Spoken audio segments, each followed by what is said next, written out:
Hello and welcome to another scene set in Living World of Darkness.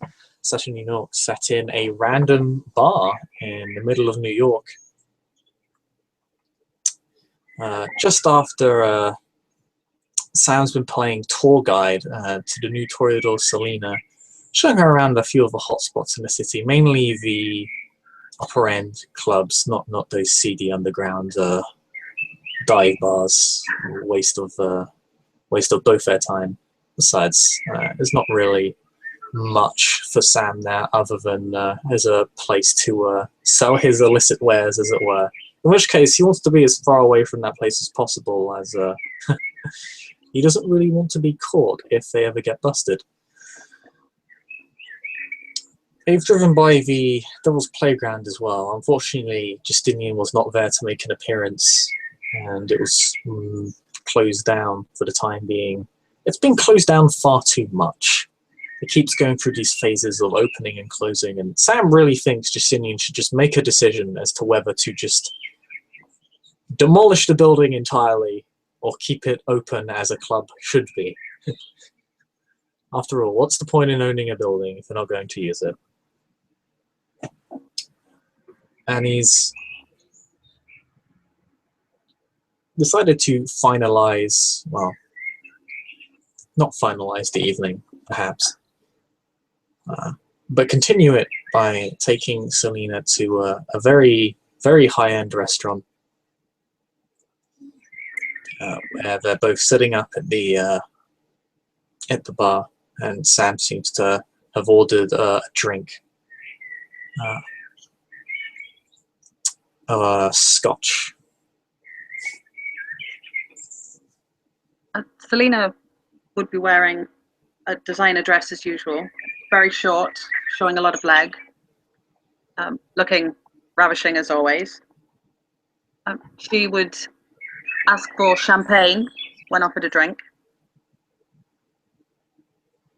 and would have been heavily flirting with Sam during their entire evening out together.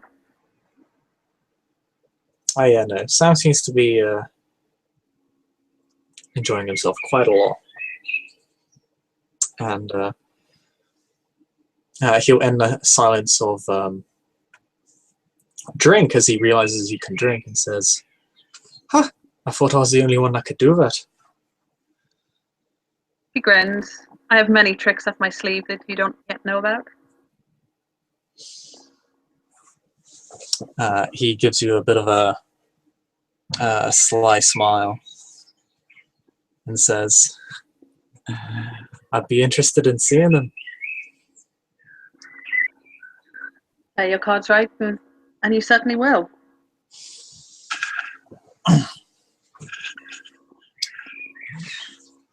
Maybe we should order a whole dinner then. I'd like that.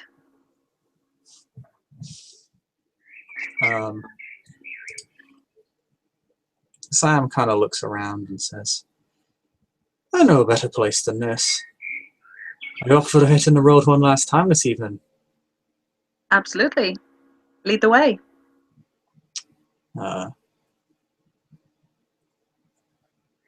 Sam will down his drink instantaneously and just slam like $100 bill on the bar, paying for them both, probably threefold. And yeah, well, if Selena allows it, lock his arm with hers. Absolutely. And we'll take her to an even better restaurant, the best of the best. It's actually quite expensive, even by Sam's standards. She'd be impressed by that. It's on a high rise. It's actually like a restaurant, and basically near the top of a skyscraper. It even has a rooftop garden.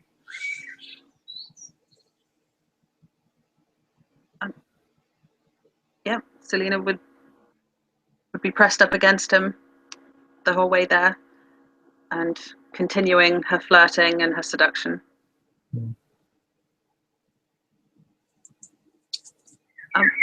When they get there, she'd order steak, bloody,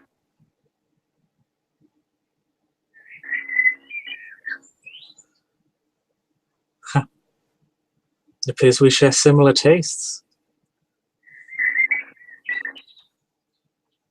So while the waiter or waitress is off after taking their order, she'd lean forward and say, "So, tell me what I need to know about this city." Well, have you met the man on top yet? The prince? He'll kind of put his a finger up to your lip and press it against you slightly. And he'll his eyes kind of shift around, kind of implying that there are still humans around. She smiles. No one's paying any attention to us. You never know. But I assume that was the gentleman you meant. Aye. Yes, I've known the prince for some time. I spoke with him last evening. Oh. A powerful friend to have. He has graciously taken me under his wing during my time in the city. But that certainly doesn't happen lightly. Must be an exceptionally talented young woman for him to take such a risk. Oh, you have no idea.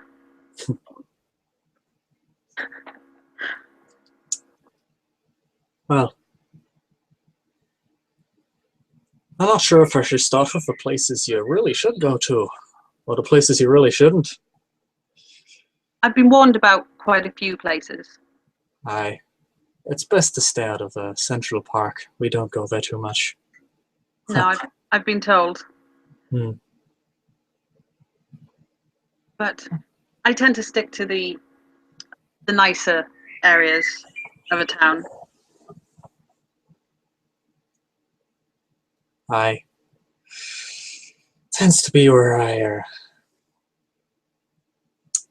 make my living.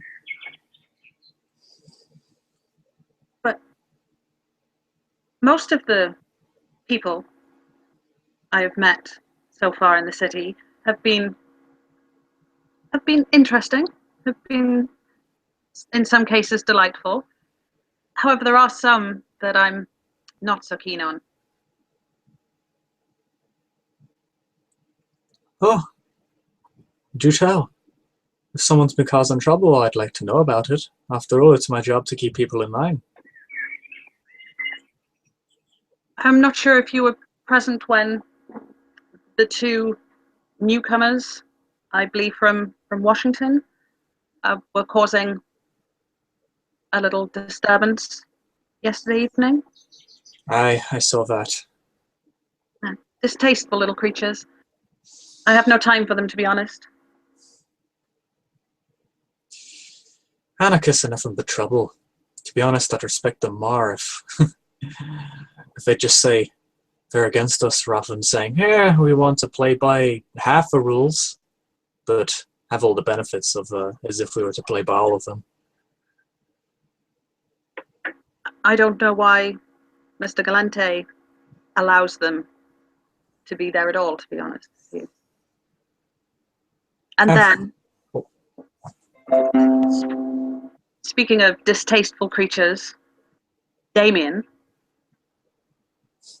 and she rolls her eyes and wrinkles her nose.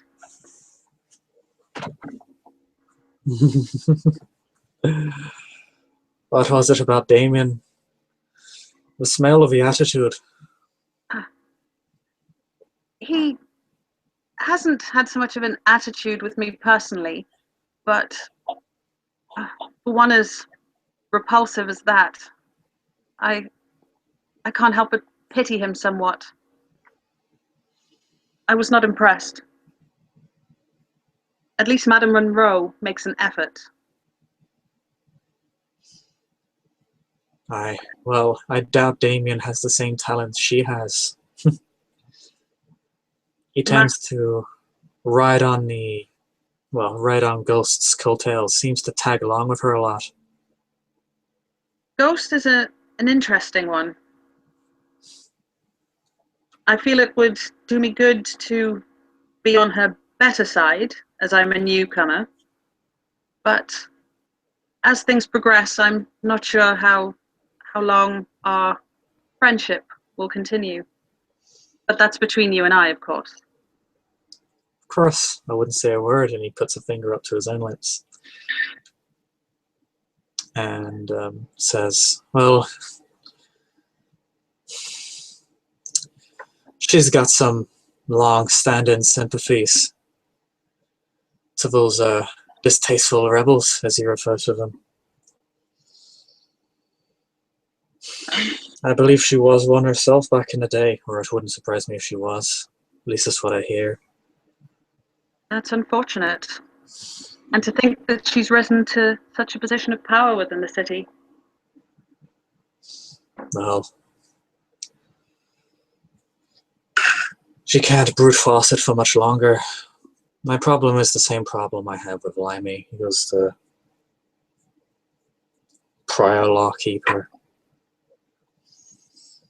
Plain favorites. I'm yet to meet this Limey. I've heard quite a bit, but he seems to be in quite a predicament at the moment. I have no idea how that happened. I had a great deal of respect for him. I'm not so sure now. I mean, considering all he's done for the city, I'd probably let him go, though. But there'd have to be repercussions. The subtleties of politics. Aye. Well, what he did wasn't very subtle. It was a rather blatant breach of the law. So I've heard. Mm. But speaking of our esteemed Ghost, she's actually asked me to help out with a little something, which you may be able to aid me with. I'm trying to get myself more well known within the city, in an effort to get closer to certain higher ups. And if there's any way that you could assist me with that, then I would be incredibly grateful.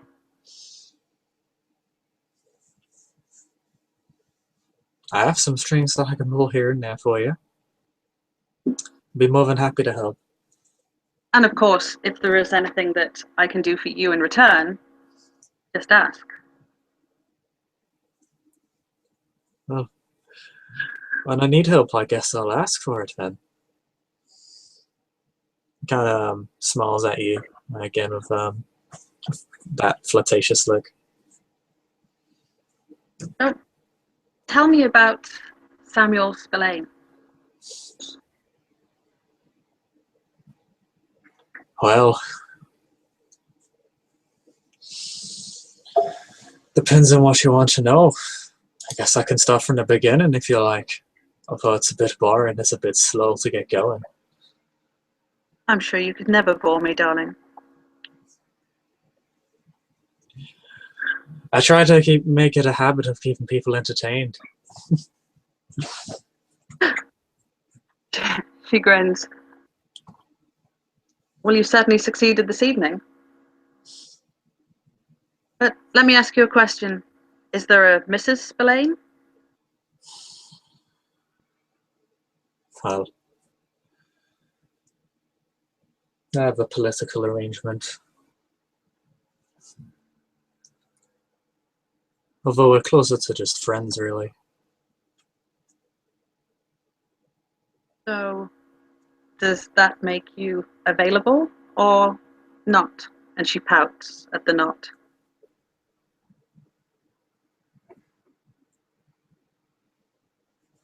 Oh, I'm not sure. I mean, who'd want little old me? He says a bit sarcastically, and kind of with a rather grandiose gesture, and looks very sorry for himself. She reaches across the table and runs a nail down his arm. Well, you never know who might be interested.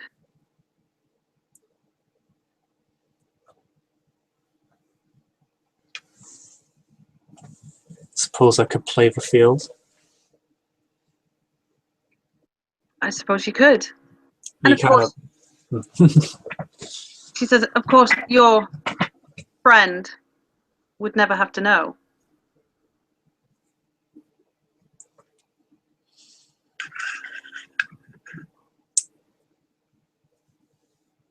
Sam thinks for a second. There's something he seems to be considering. He's got something of a it's a very mischievous smile on his face. Tell me what you're thinking, darling. I was just thinking it's more fun when it's done that way anyway. Yes, it is. She laughs at that.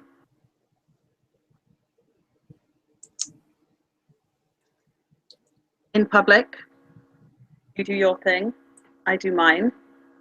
In secret, who knows what we could do together? I think we could do a great deal together. She grins even wider. I like the sound of that. Perhaps when we're finished here, you'd like to accompany me home for coffee? She raises her eyebrows at the coffee.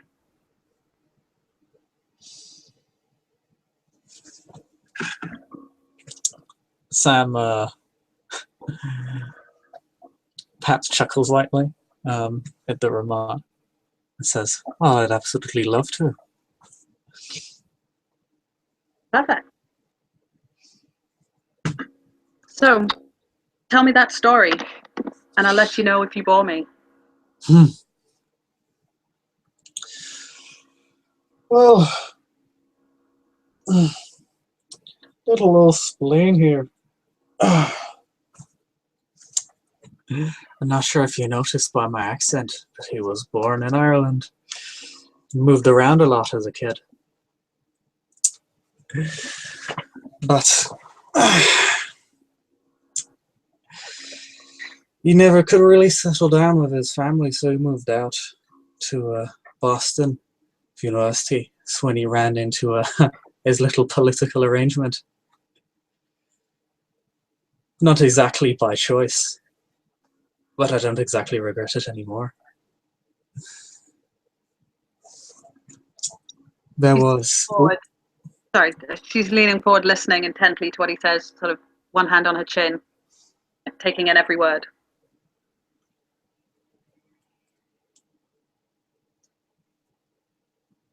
Turns out we had a lot in common. Not really being fond of our parents all too much, although hers caught on pretty quickly. So they gave me a rather arbitrary decision, which would be pay a bit more attention or take a nap. It was actually during that little party they were having that one of the old family rivals showed up. I didn't really know at the time.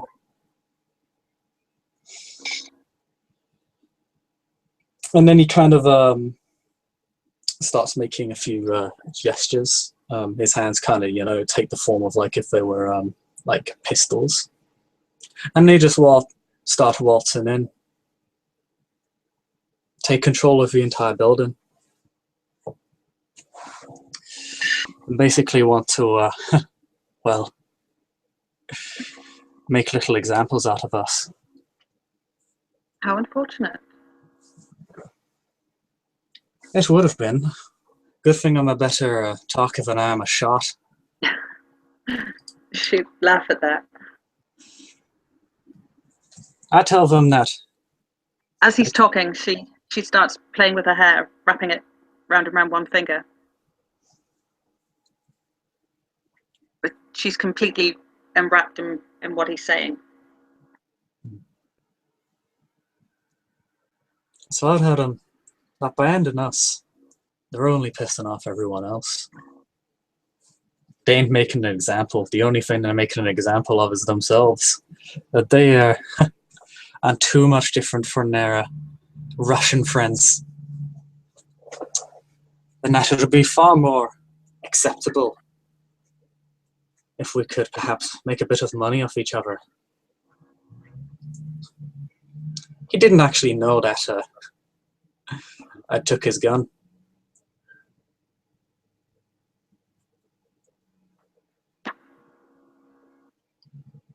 He kind of stays silent for a while, allowing the implication to set in. She waits for a second to. And what happened? Don't leave me in suspense. Well, this guy's just eating it up. I'm pretty sure he was just there to, well, I don't think he was particularly smart. No wonder he decided to just run in on his rival's party and think he could just get away with it. So this guy was eating up everything I was saying. And eventually, he turns around to discuss the terms of his little friends. And he just kind of pulls up his two fingers and then they just flick up into the air. I actually got two of them in one shot. I'm quite proud of that. She kind of laughs and claps her hands. Oh, well done. She's completely into the story.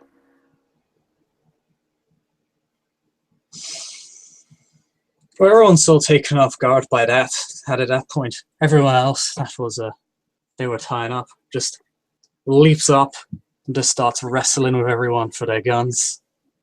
It turns well, a bit less than tactful at that point, as everyone's trying to get the hell out of the building while shooting each other to bits.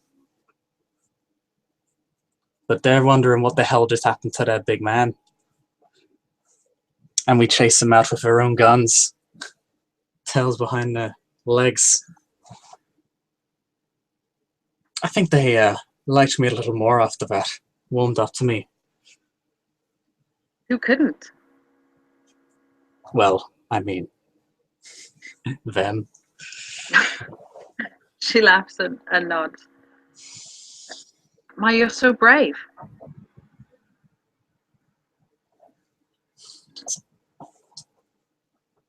I'm just trying to live. I wouldn't exactly call myself brave. No, I certainly would. I've heard about some of your more recent exploits. It seems you're a regular hero.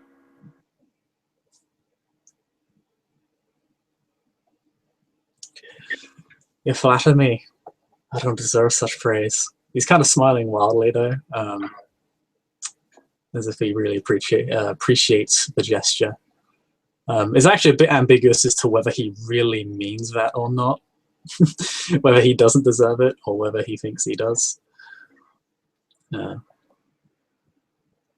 think the people of this city owe you a lot. Well, Perhaps you would be better suited for the position of power we spoke of earlier, rather than the Lady Ghost.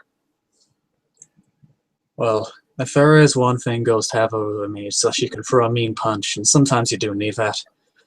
I found she would probably be better as a hound, to be honest, because she's something like a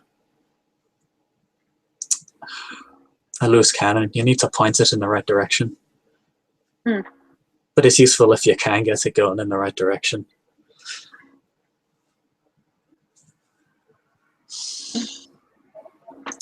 Yes, I do. I think the city has an awful lot to thank you for, and should perhaps show you more gratitude. Well, I'm sure in the coming months I'll be saying the same of you. She chuckles at that. I do hope so. He looks around. There's nobody listening. It's what our respective clans do, ain't it? Yes, it is.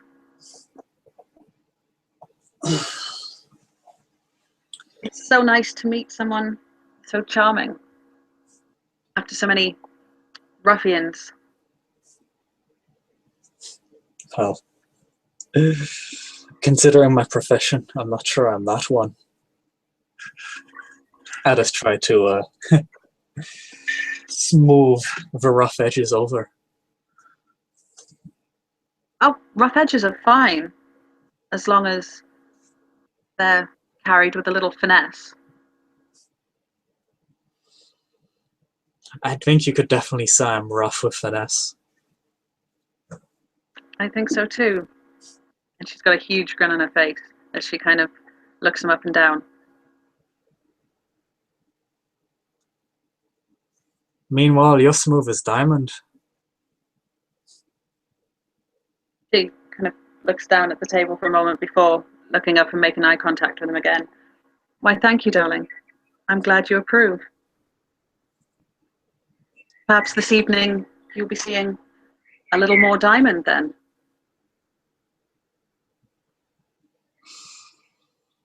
A man who does love his diamonds. A man after my own heart. So, how about you tell me a little bit about Lady Whittaker then? There's not much to tell, darling. I started off in London. My family were what you might call privileged. And I went to the right places, met the right people, and was introduced to the way of life I now live. I spent some time in Los Angeles after leaving London, but grew bored. And so when I was offered an opportunity to come and sub under Mr. Galante once more, I jumped at the chance.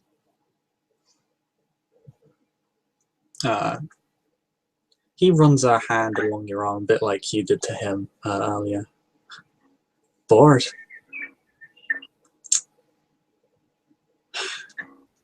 It's a good thing you found me then. Yes, it is. You are certainly a breath of fresh air. So I'm sure you had people racing to give you the gift then. When he says gift, it's quite clear what he's implying, the embrace. They seem to think I was, and she kind of looks a bit girlish and innocent when she says, they seem to think I was pretty and wanted to make sure I stayed that way.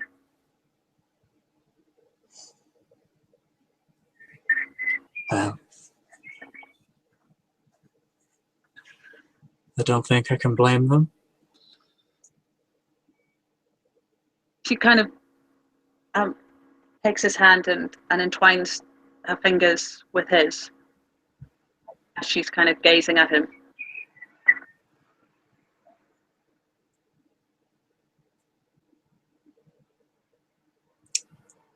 If she does that,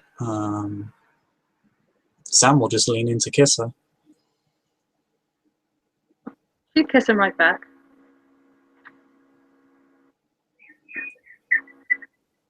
And then kind of break away and say, how's about we get out of here and go somewhere more private?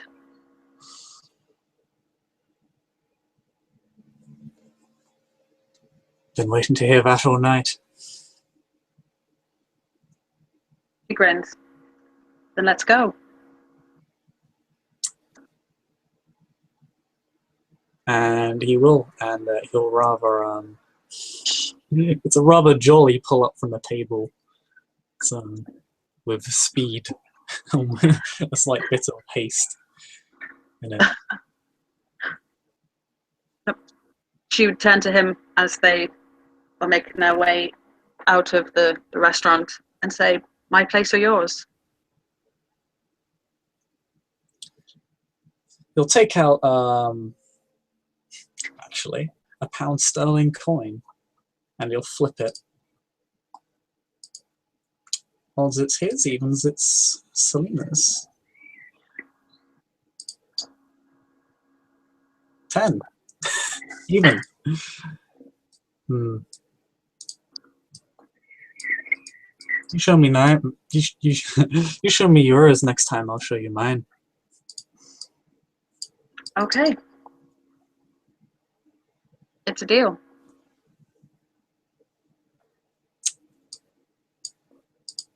Glad to hear it. He'll pull you in rather close and wrap his arm around her waist. She presses herself against him and be able to smell her expensive perfume. Gaze up at him, hoping that he'd kiss her. Oh no, when she presses up against him, he'll definitely take that opportunity. Let it be known that Mr. Spillane was never one to pass up an opportunity. Okay, so I guess they head back, and she rocks his world. Yeah. And I think we'll end our scene right there. Okie dokie.